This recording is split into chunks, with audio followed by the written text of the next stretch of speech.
dos reinos vecinos, dos coronas rivales y un conflicto que definiría el destino de la península ibérica. Pero ¿qué estaba realmente en juego? ¿Solo territorios o la identidad misma de un pueblo?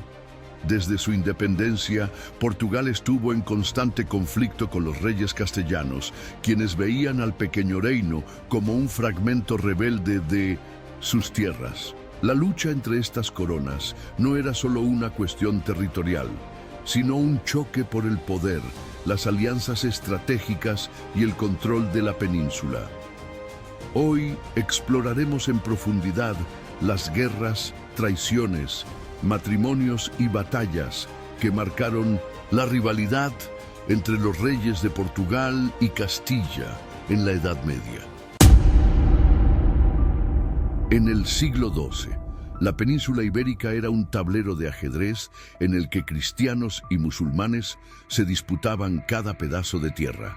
Mientras los reinos cristianos avanzaban en la llamada Reconquista, también se peleaban entre sí por el poder. En medio de este caos, al noroeste de la península, un pequeño condado comenzó a soñar con la independencia.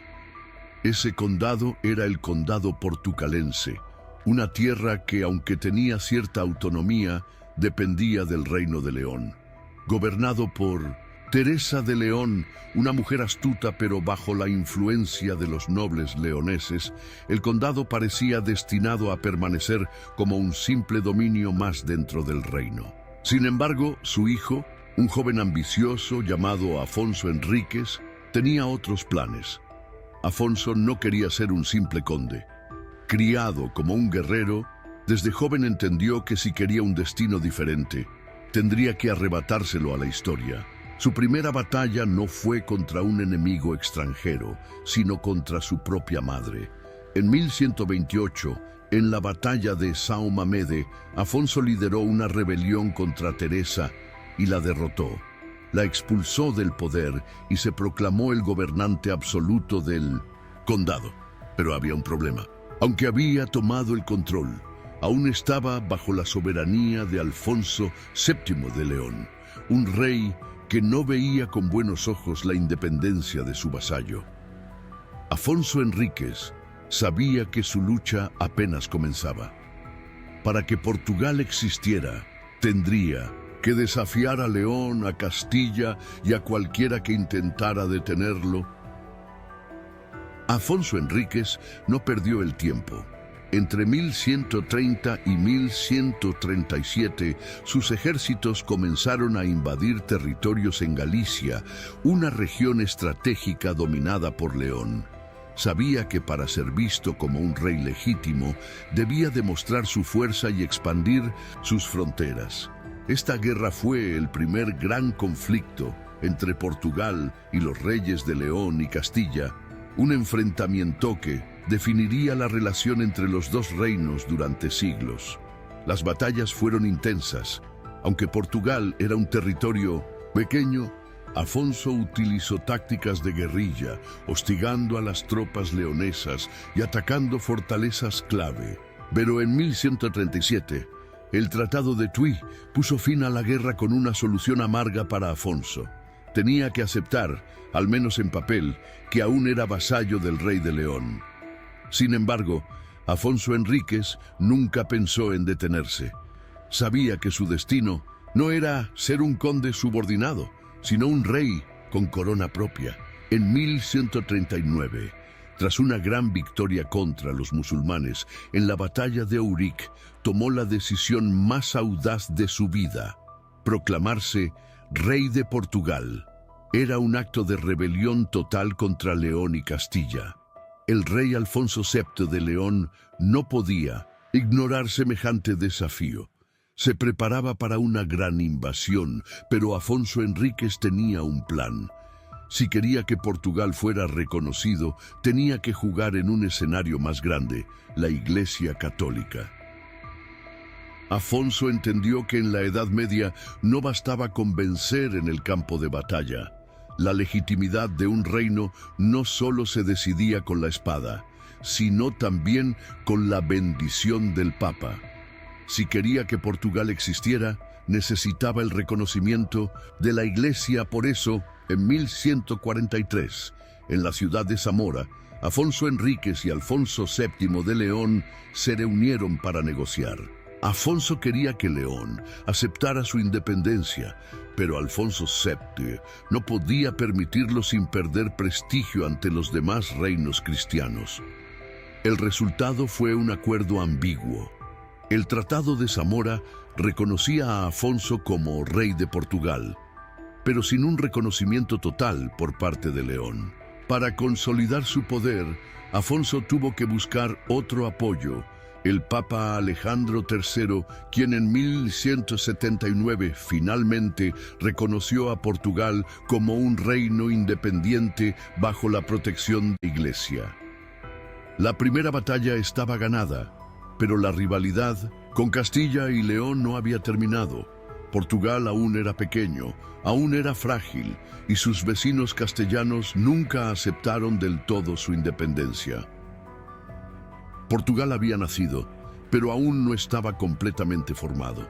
Sus fronteras eran inestables, su autoridad era cuestionada, y sobre todo, había una región que tanto Castilla como Portugal consideraban suya, el Algarve, ubicada al sur de la península. Esta tierra fértil y de gran importancia estratégica estaba en manos de los musulmanes. Para los portugueses, conquistar el Algarve significaba completar su expansión hacia el sur y consolidar su reino. Para Castilla, significaba impedir que Portugal se convirtiera en una verdadera potencia. En 1249, bajo el reinado de Afonso III, Portugal finalmente expulsó a los musulmanes del Algarve, reclamando la región como parte de su territorio. Pero había un problema. Castilla también la reclamaba. Alfonso X de Castilla, conocido como el Sabio, no estaba dispuesto a permitir que Portugal se fortaleciera tanto. El conflicto era inevitable. Castilla tenía un ejército superior y más recursos. Si Alfonso X hubiera decidido invadir Portugal, el reino podría haber desaparecido antes de consolidarse. Pero Afonso III de Portugal no estaba dispuesto a rendirse sin luchar, aunque sabía que enfrentarse militarmente a Castilla sería un suicidio.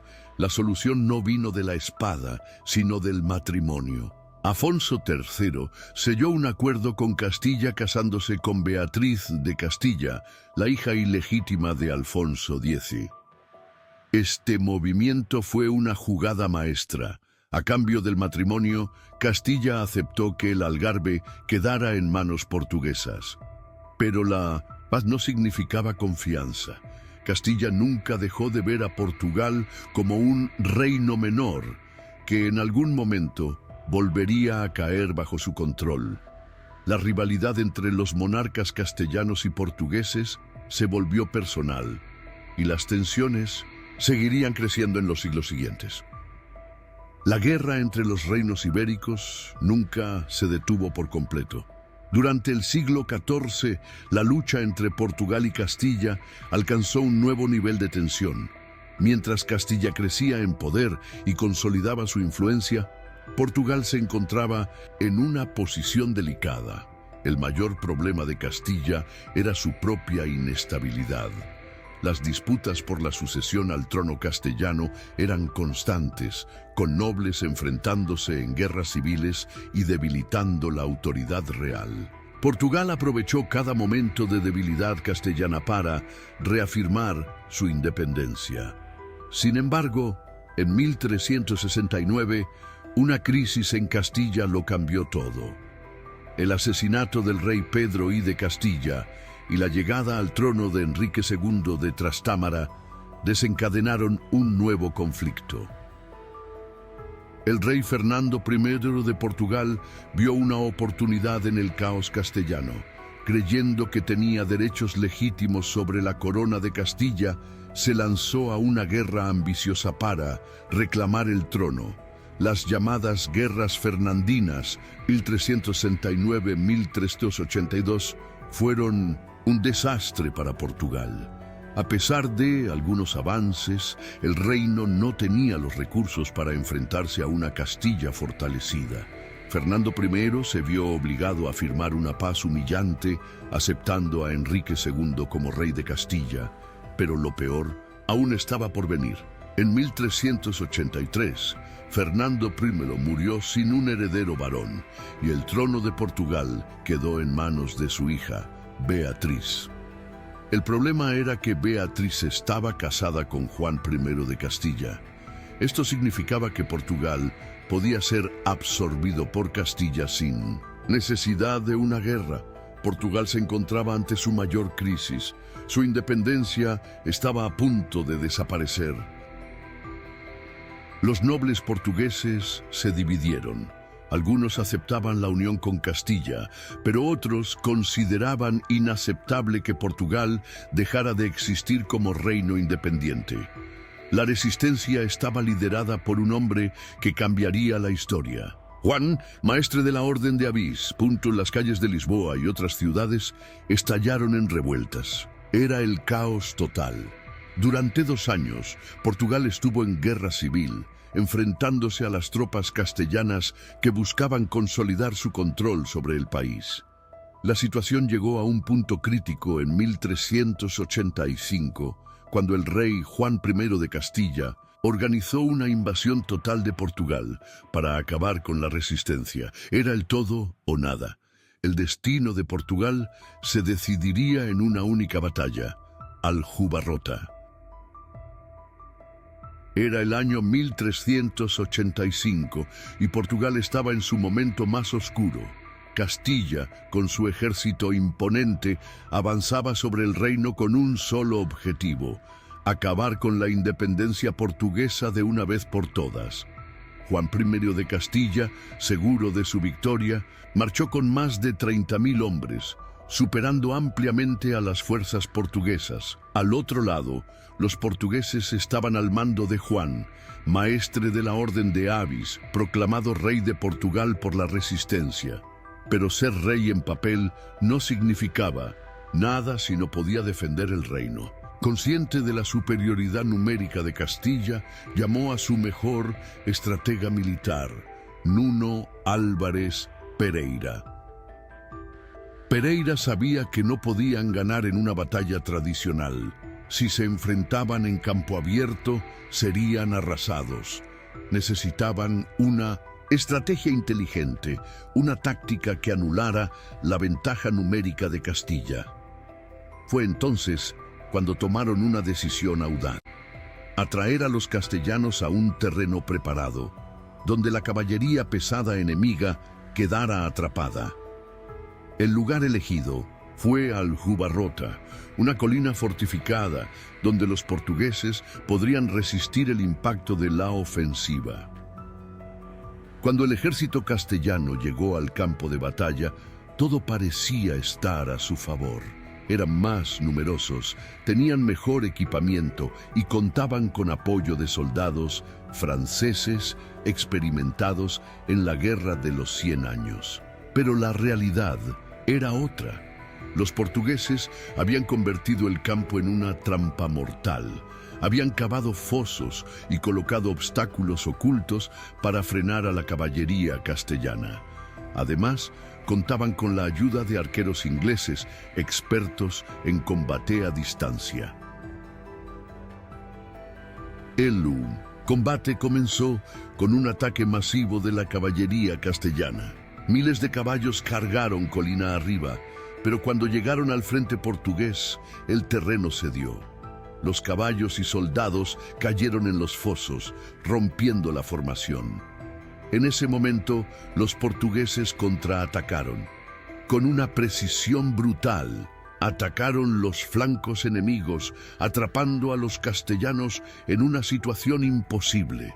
El ejército de Castilla, desmoralizado y desorganizado, comenzó a huir. En pocas horas, la victoria era total. Portugal había logrado lo imposible: vencer a una potencia militar mucho mayor y asegurar su independencia. Después de la victoria en Aljubarrota, Portugal no solo había asegurado su independencia, sino que también envió un mensaje claro a Castilla: nunca serían conquistados. Pero todavía había un problema. ¿Y si Castilla intentaba otra invasión? Fue entonces cuando Juan I de Portugal tomó una decisión histórica: sellar una alianza permanente con Inglaterra. En 1386 se firmó el Tratado de Windsor, un pacto que aseguraba el apoyo mutuo entre ambos reinos en caso de guerra contra Castilla. Este tratado no solo consolidó la independencia portuguesa, sino que también dio forma a la política europea en los siglos siguientes. Desde entonces, Portugal y España se convirtieron en rivales permanentes, mientras que Inglaterra se convirtió en el aliado más fiel de Portugal. Aunque Portugal había asegurado su independencia en 1385, los conflictos con Castilla no terminaron ahí. En 1475, otra guerra dinástica estalló cuando Afonso V de Portugal decidió apoyar a Juana la Beltraneja en su lucha por el trono de Castilla contra Isabella Católica. Afonso V se casó con Juana y lanzó una invasión para reclamar Castilla. Pero la guerra no salió como esperaba. Isabel y Fernando, los reyes católicos, lograron consolidar su poder y derrotaron a las fuerzas portuguesas. En 1479 se firmó el Tratado de Alcáçovas, poniendo fin a la guerra. Portugal perdió la oportunidad de gobernar Castilla, pero ganó algo aún más valioso: el dominio del Atlántico.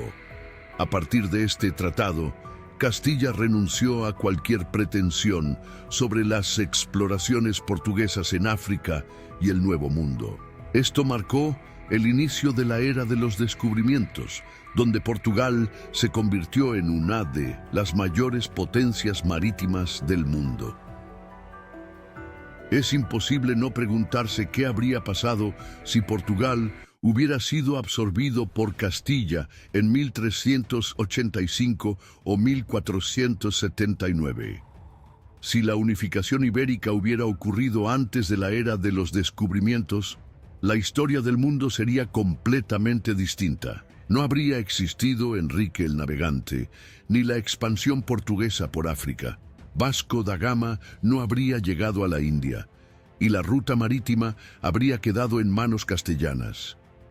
Brasil podría haber sido colonizado por Castilla y no por Portugal. La alianza con Inglaterra nunca habría ocurrido, lo que podría haber cambiado la historia de las guerras europeas.